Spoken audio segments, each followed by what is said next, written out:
మన తండ్రి అయిన దేవుని నుండి ప్రభు అయిన క్రీస్తు నుండి కృపయు సమాధానములు మీకు కలుగునుగాక. ఆమేన్. దయచేసి కూర్చోండి. ప్రభునందు ప్రియ దేవుని సంగమా, ప్రభు అయిన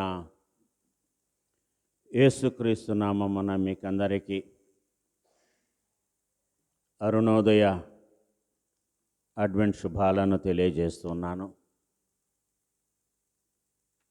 మనకందరికీ తెలిసినట్లుగానే అడ్వెంట్ అంటే క్రీస్తు యొక్క రాకడ. మొదటి రాకడ జరిగిపోయింది. క్రీస్తు యొక్క రెండవ రాకడ కొరకు మనం ఎదురు చూస్తున్నాం. క్రీస్తు యొక్క ఈ రెండవ రాకడలో ఆయన రెండవసారి ఈ లోకానికి రాకముందు జరగబోయేటువంటి విషయాలను పరిశుద్ధ గ్రంథము చెప్పుతుంది. వాటిని మనము ధ్యానిస్తున్నాం. మరి ఈ రోజున కూడా ఈ రెండవ రాకడలో జరగబోయేటువంటి విషయాలను కొద్దిగా జ్ఞాపకం చేసుకుందాం. అపోస్తలుడైన పౌలు తెస్సలోనికయులకు రాసిన రెండవ పత్రిక మొదటి అధ్యాయము చదువుబడినటువంటి లేఖన భాగము 5వ వచనం నుండి 8వ వచనం వరకు. దేని కొరకు మీరు శ్రమపడుచున్నారో ఆ దేవుని రాజ్యమునకు మీరు యోగ్యులని ఎంచబడు నిమిత్తము మీరిట్లు ఓర్చుకొనుట దేవుని న్యాయమైన తీర్పుకు స్పష్టమైన సూచన అయి ఉన్నది అని ఇక్కడ పౌలు అంటున్నాడు. దేని కొరకు మీరు శ్రమపడుచున్నారో ఆ దేవుని రాజ్యమునకు మీరు యోగ్యులని ఎంచబడడం కొరకు మీరిట్లు ఓర్చుకొనుట దేవుని న్యాయమైన తీర్పుకు స్పష్టమైన సూచన అయ్యున్నది. క్రైస్తవులైనందుకు, for being a Christian, living a Christian life, ఈ క్రైస్తవ జీవితంలో దేవుని కుమారుడైన యేసుక్రీస్తును రక్షకునిగా అంగీకరించి మనలను మనము సజీవ యాగముగా ఆయనకు మనల్ని మనము అప్పగించుకొని జీవిస్తున్న ఈ తరుణములో క్రీస్తు భూలోకము నుండి పరలోకమునకు ఆరోహణమైన తర్వాత నుంచి ఇప్పటి వరకు ఇంకా భవిష్యత్తులో ఎంతకాలము మనం ఎదురు చూడాలో క్రీస్తు యొక్క రాకడ కొరకు. ఈ మధ్యకాలములో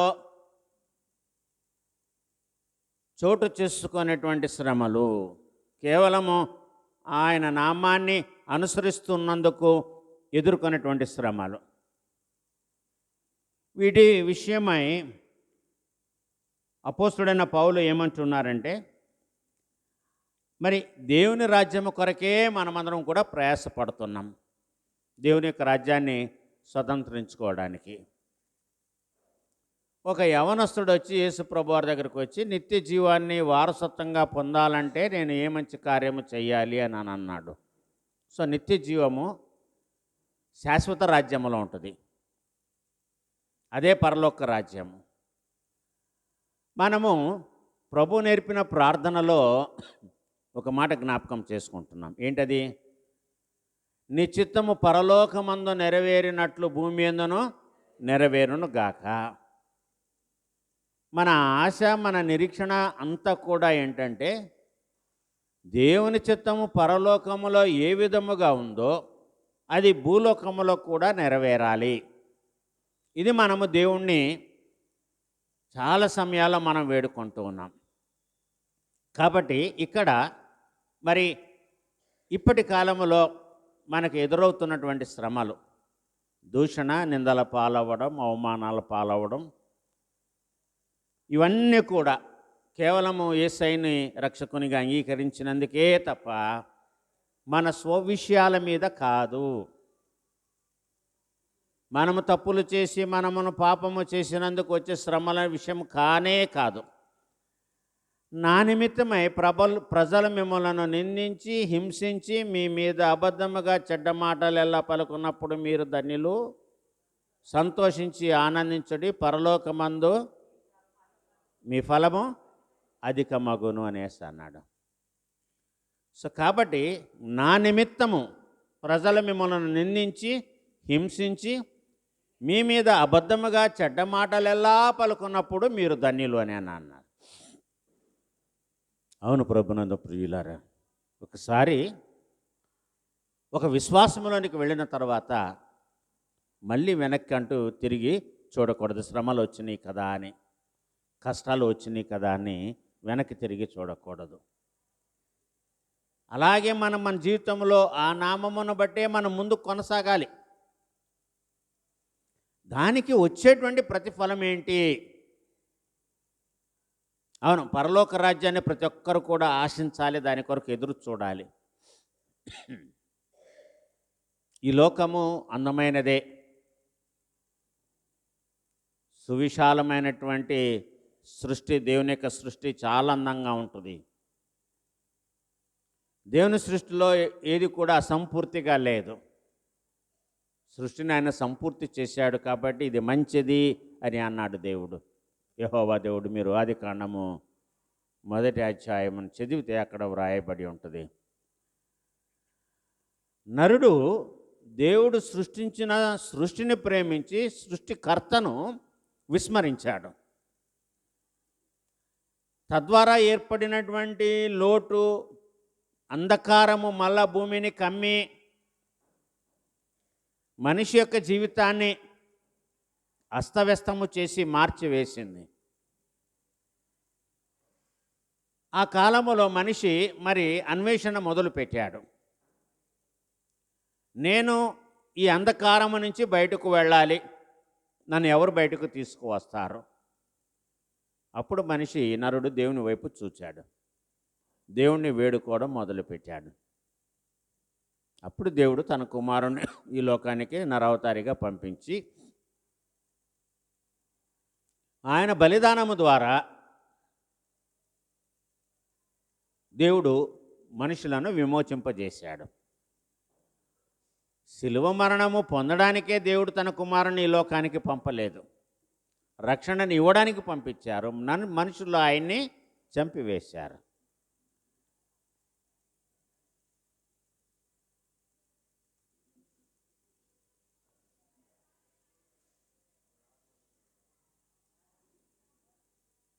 ప్రభునందు ప్రియులారా, కనుక ఇక్కడ పౌలు ఏమంటున్నాడంటే, దేని కొరకు మీరు శ్రమ పడుతున్నారో దాన్ని మనం చూసుకోవాలి. చూడండి, లూకా రాసిన సువార్త 20వ అధ్యాయము 36వ వచనాన్ని చదువుకుందాం.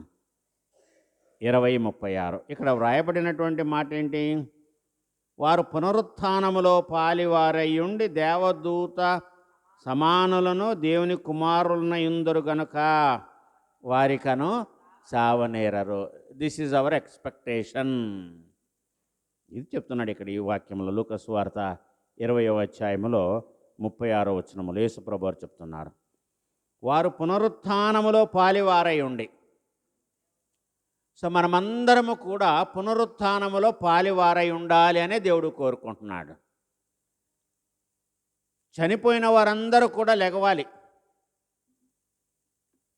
కొందరు నిత్య జీవమును పొందడానికి, కొందరు నిత్యనాశనంలోనికి వెళతారు పునరుత్థానాన్ని లేచిన తర్వాత దేవుడిచ్చేటువంటి తీర్పును బట్టి. కానీ మనము పునరుత్థానులై గనక లెగిస్తే, ఒకసారి చనిపోయి తిరిగి లెగిస్తే, మనము దేవుని యొక్క నిత్య జీవములోనికే మనం వెళ్ళాలి. ఈ మొదటి మరణానికి పునరుత్థానం ఉంది, కానీ రెండవ మరణానికి పునరుత్థానము లేదని చాలా స్పష్టంగా ప్రకటన గ్రంథంలోని చివరి భాగంలో వ్రాయబడి ఉన్నది.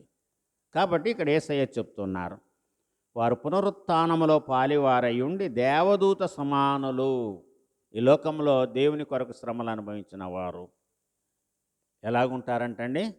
దేవదూత సమానులను, దేవుని కుమారులై ఉంటారు.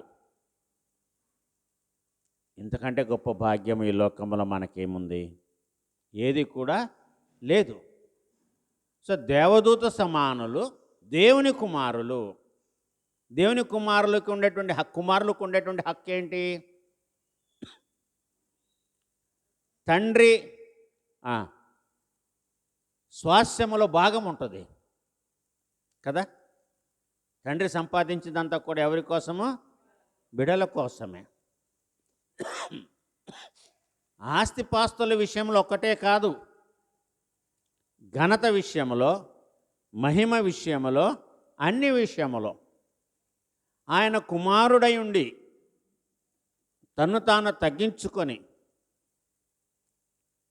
దేవుని యొక్క సన్నిధిని విడిచిపెట్టకూడదని భాగ్యమని ఎంచక ఆయన తన్ను తాను రిక్తునిగా చేసుకొని ఈ లోకానికి వచ్చాడు. కాబట్టే ప్రార్థన చేశాడు, తండ్రి, లోకము పుట్టుక మునుపు నేను నీతో ఉన్నప్పుడు ఎట్టి మహిమ నాకు ఉన్నదో అట్టి మహిమతో ఇప్పుడు నీవు నన్ను మహిమపరచమని వేడుకున్నాడు. యోహాను సువార్త 17వ అధ్యాయములో. ఇక్కడ మనము మట్టితో ఆయన పోలిక చొప్పున ఆయన స్వరూపమున చేయబడినటువంటి మనకు కూడా దేవుడు ఇస్తాడంట, 2 సమాన హక్కులు ఇస్తాడంట. ఒకటి, దేవదూతలతో సమానంగా చేస్తాడు, ఆయన బిడ్డలని అనిపించుకున్నటువంటి భాగ్యాన్ని మనకిస్తాడు. కాబట్టి ఎవరైతే పౌలు చెప్పినట్లుగా ఏ విషయం కొరకు మనం శ్రమపడుతున్నామో ఆయన నామమును బట్టి మనము చూస్తే మనకు కలిగేటువంటి లాభము, మనము దేవదూత సమానులము, దేవుని కుమారులమై ఉంటాము. రెండవది, మత్తయి సువార్త 22వ అధ్యాయము 8వ వచనాన్ని చదువుకుందాం. అప్పుడు అతడు, పెండ్లి విందు సిద్ధముగా ఉన్నది కానీ పిలువబడిన వారు పాత్రులు కారు అని అంటున్నాడు. ఎవరైతే ఈ లోకములో శ్రమలు అనుభవించరో, శ్రమలకు భయపడి దూరంగా వెళ్ళిపోతారో వాళ్లకు మరి దేవుడు ఏర్పరిచినటువంటి పెండ్లి విందులో వాళ్ళు పాల్గొనరు. కాబట్టి ప్రభునందు ప్రియులారు, మనకి దేవుని కుమారుని అంగీకరించినటువంటి వారు, ఆయన బోధలకు చెవియొగ్గి వాటి ప్రకారము జీవించనటువంటి వారు, వారిని గురించి ఇక్కడ ఏమంటున్నారంటే, ప్రభు, పెండ్లి విందు సిద్ధముగా ఉన్నది కానీ పిలువబడిన వారు పాత్రలు కారు. ఆ పెండ్లి విందులోనికి మనం వెళ్ళాలంటే మనకంటూ ఒక సిద్ధపాటు ఉండాలి, ఆహ్వానం ఉండాలి కదా, ఇన్విటేషన్ కార్డు ఉండాలి. మమ్మల్ని పిలవలేదండి కాబట్టి మేము రాము అని అంటాం, మొహం మీద మనం చెప్పేస్తాం. అలాగే దేవుడు కూడా అనర్హత వేటు వేస్తాడు మన మీద. ఏ వేటు వేస్తాడు? అనర్హత వేటు వేస్తాడు. అనర్హత వేటు ఎందుకు వేస్తాడు? ఎవరికి వేస్తాడు? ఎందుకు మనం అనర్హులుగా ప్రకటింపబడతాము? సో ఈ డిస్క్వాలిఫికేషన్, ఏ అర్హతను బట్టి క్వాలిఫైడ్ డిస్క్వాలిఫికేషన్స్ మనకు వస్తాయి? హృదయాన్ని బట్టి, మనసును బట్టి, జీవితాన్ని బట్టి ఉంటాయి. హృదయ శుద్ధి కలవారులు ధన్యులు, వారు దేవుణ్ణి చూస్తారు. ఆత్మ విషయమై దీనులైన వారు ధన్యులు, పరలోక రాజ్యము వారిది. ఆ మత్తయి సువార్త 5వ అధ్యాయము 2వ వచనము నుంచి వ్రాయబడినటువంటి ఆ యొక్క ధన్యతలన్నీ కూడా మనం చూసినప్పుడు ప్రభునందు ప్రియులారా, ఇక్కడ ఇవన్నీ కూడా ఏమని సెలవిస్తున్నాడు యొక్క ధన్యతలు? యు బేర్ ద సఫరింగ్స్, శ్రమలను భరించండి, సహించండి అని అంటున్నాడు ఆయన. అందుకనే ఆ 11వ వచనంలో యేసయ్య ఆ మాట అన్నారు, నా నిమిత్తము జనులు మిమ్మల్ని నిందించి హింసించి మీ మీద అబద్ధముగా చెడ్డ మాటలు ఎలా పలుకున్నప్పుడు మీరు దానిలో సంతోషించండి అంటున్నాడు. సో శ్రమలు వచ్చినప్పుడు కృంగిపోవద్దు, సంతోషించండి అంటున్నాడు. క్రీస్తు కొరకు శ్రమలు పడినటువంటి వారు. రెండవదిగా మనము చూస్తే అపోస్తుల కార్యముల గ్రంథము 5వ అధ్యాయము 41వ వచనాన్ని చదువుకుందాం. 5:41.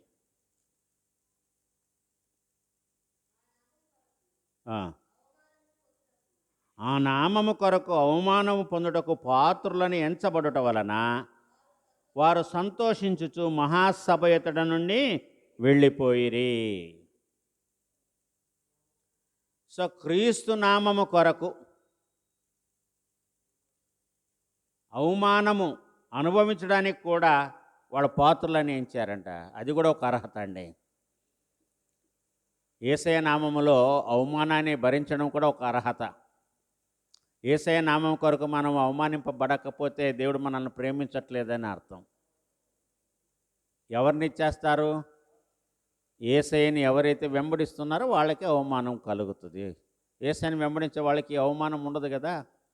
ఆ అవమానాన్ని మనం అనుభవిస్తుంటే అది ఘనత అంట. మనకు ఘనత అంట. ఇది క్రైస్తవుడు, ఈమె క్రైస్తవురాలు, వీళ్ళు క్రీస్తుని వెంబడిస్తూ ఉన్నారు. కాబట్టి అపోస్తలులు మొదటి శతాబ్దంలో వాళ్ళు సువార్త ప్రకటన చేసేటప్పుడు, దేవుని యొక్క వాక్యాన్ని వాళ్ళు బోధిస్తూ ఉన్నప్పుడు, ఇక్కడ వాళ్ళు అంటున్నారు, ఆ నామము కొరకు అవమానము పొందుటకు పాత్రులమని ఎంచబడుట వలన వారు సంతోషించుచు మహాసభ ఎదుట నుండి వాళ్ళు బాధతో వెళ్ళాల, దుఃఖముతో వెళ్ళాల, మాకు అవమానం కలిగింది అని తలదించుకొని సిగ్గుతో వెళ్ళాల, సంతోషిస్తూ వెళ్ళారంట. ఓకే. సో యేసయ్య నామాన్ని కనుక ప్రకటిస్తే, మాట్లాడితే, అనుసరిస్తే మాకు అవమానాలు వస్తాయి. చాలా సంతోషం.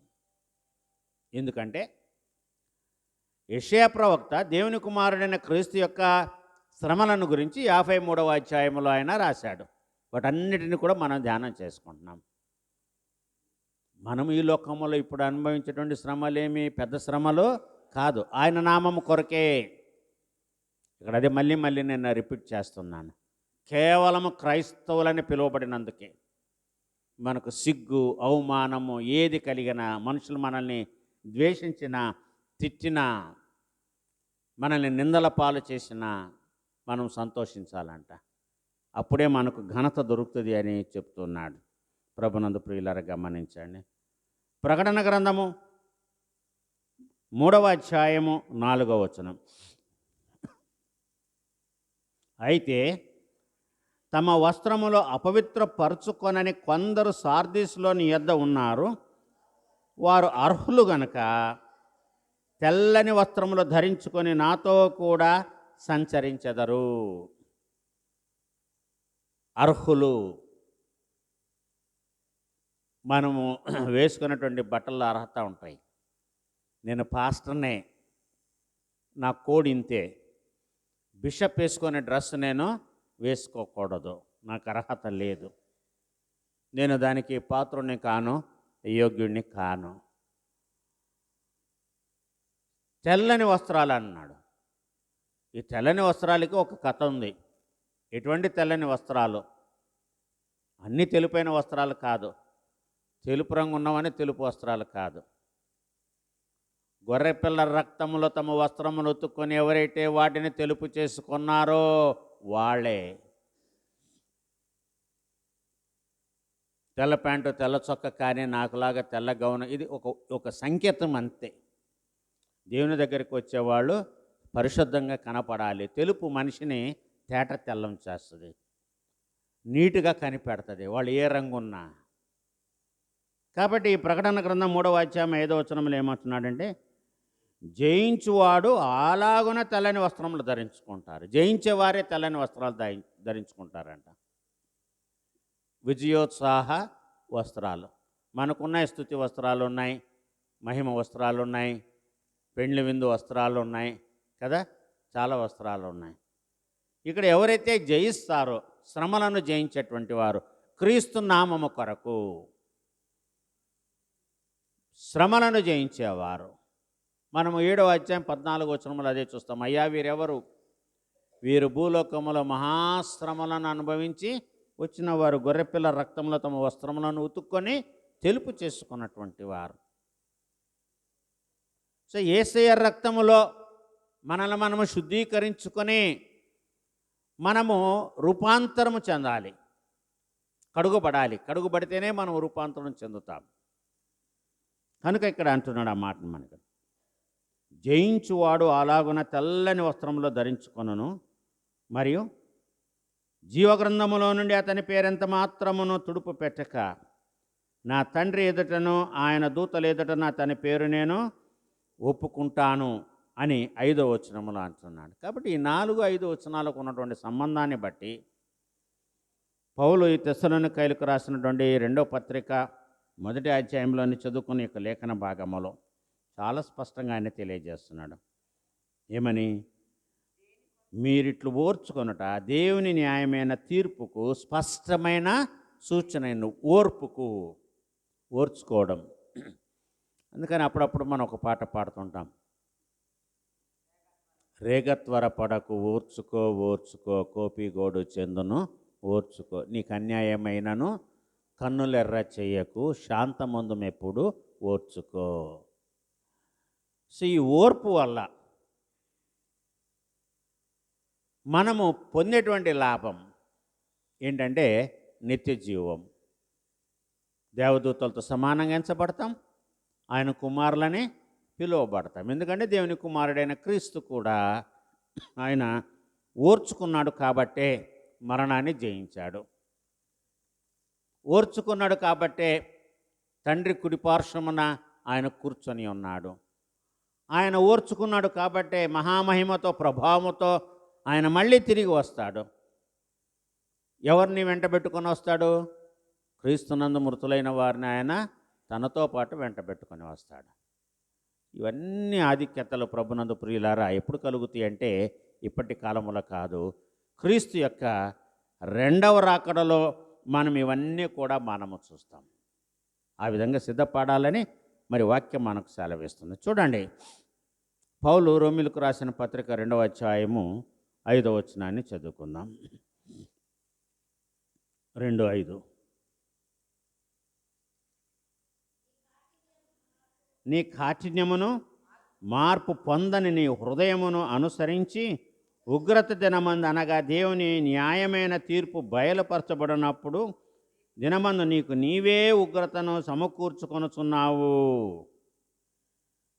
ఓర్పు లేనటువంటి వాళ్ళు, సహనము లేనటువంటి వాళ్ళు, గద్దింపుని అవమానంగా భావించేటువంటి వాళ్ళు, దేవుని నామాన్ని బట్టి సిగ్గుపడేటువంటి వారు ఎలాగుంటారంట?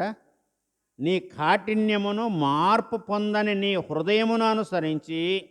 ఇవి మనకుంటే ఏంటి అవి? కఠినమైన మనస్సు, మార్పు చెందని హృదయమును మనము బట్టి ఈ లోకంలో మనము జీవిస్తే ఒకరోజు ఉందంట. ఏ రోజు అది? ఉగ్రత రోజు, దేవుని రాకడ రోజు. అదే ఆ రోజు యేసయ్య అక్కడ ఏమంటున్నాడు? ఆ ఉగ్రత దినం అనగా దేవుని న్యాయమైన తీర్పు బయలుపడినప్పుడు నీకు నీవే ఉగ్రతను సమకూర్చుకొనుచున్నావు. ఎందుకంటే మనము భరించలేకపోతున్నాము. అవమానం కలిగింది కదా అనేసి దాన్ని వదిలిపెట్టి వెళ్ళిపోతున్నాం. దాన్ని హత్తుకొని మనము జీవించట్లేదు. చెడుని విడిచిపెట్టాలి, మంచిని ప్రేమించాలి, మంచిని హత్తుకొని జీవించాలి. ప్రభునందు ప్రియులారా గమనించండి. ఇది ఒక సూచన అంటున్నాడు, ఆనవాలు అంటున్నాడు. ఏంటి ఆనవాలు? పౌలు ఫిలిప్పీలకు రాసిన పత్రిక 1వ అధ్యాయము 27, 28 వచనాలను మనం చదువుకుందాం. నేను వచ్చి మిమ్మల్ని చూచినను రాకపోయినను మీరు ఏ విషయములోనూ ఎదిరించి వారికి బెదరక అందరను ఒక్క భావముతో సువార్త విశ్వాస పక్షమున పోరాడుచు ఏక మనసు గలవారే నిలిచి ఉన్నారని నేను మిమ్మల్ని గురించి వినులాగునా. నేను వచ్చినప్పుడు మీ గురించి నేను ఇది వినాలి. నేను లేనప్పుడు మీరు ఏ విధంగా ఉన్నారో, దేవుని కుమారుని బట్టి మిమ్మల్ని మీరు ఏ విధంగా మార్చుకున్నారో, ఎటువంటి జీవితాన్ని మీరు జీవిస్తున్నారో ఇక్కడ పౌలు అంటున్నాడు చాలా స్పష్టంగా. నేను వచ్చి మిమ్మల్ని చూచినను రాకపోయినను మీరు ఏ విషయంలోనూ ఎదిరించి వారికి బెదరక అందరను ఒక్క భావముతో సువార్త విశ్వాస పక్షమున పోరాడుచు ఏక మనసు గలవారే నిలిచి ఉన్నారని నేను మిమ్మల్ని గూర్చి వినులాగున మీరు క్రీస్తు సువార్తకు తగినట్లుగా ప్రవర్తించుడి. క్రీస్తు సువార్తకు తగినట్లుగా అంటే ధన్యతలు. మత్తయి సువార్త 5వ అధ్యాయంలో ఉన్నటువంటి ధన్యతల ప్రకారం మనము ఓర్చుకొని జీవించాలి. క్రీస్తు సువార్తకు తగినట్లుగా ప్రవర్తించుడి. అట్లు మీరు బెదరకుండుట వారికి నాశనమును మీకు రక్షణయును కలుగుననుటకు సూచన అయ్యున్నది. ఇది దేవుని వలన కలిగినదే. ఇదే ఆనవాలు.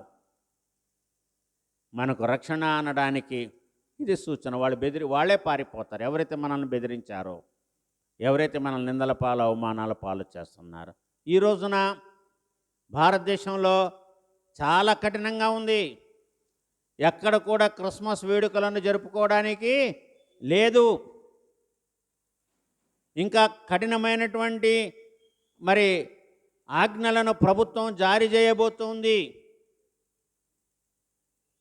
వీటన్నిటిని కూడా మనం ఓర్చుకుంటే మనకు ప్రసాదించేటువంటిది వరాన్ని గురించి ఇక్కడ పౌలు ఫిలిప్పీలకు రాసిన పత్రిక 1వ అధ్యాయంలోని ఈ 27, 28 వచనాలు ఆయన తెలియజేస్తున్నాడు. అంతవరకు సహించిన వాడే దాన్ని రక్షణ పొందుతాడు. కాబట్టి ఏదో చిన్న చిన్న శ్రమలు వచ్చినాయి అనేసి పారిపోకూడదు. మనం ధైర్యంగా మన ప్రాణం పోయినా పర్వాలేదని మనము ముందుకు వెళ్ళాలి. అప్పుడు వాళ్ళు వెనక్కి తగ్గుతారంట. ప్రభునందు ప్రియులారా, ఈ విషయాలను గమనించి క్రీస్తు యొక్క రెండవ రాకడలో మనమందరము కూడా విజయోత్సాహముతో ఆయనను చేరుకోవడానికి ఆహ్వానించడానికి దైవకృప నిత్యము మనకు తోడుగా ఉండునుగాక. ఆమేన్. సమస్త జ్ఞానమునకు మించిన దేవుని యొక్క సమాధానము యేసుక్రీస్తులైన మీ హృదయములకు మీ తలంపులకు కావలి ఉండునుగాక. ఆమేన్.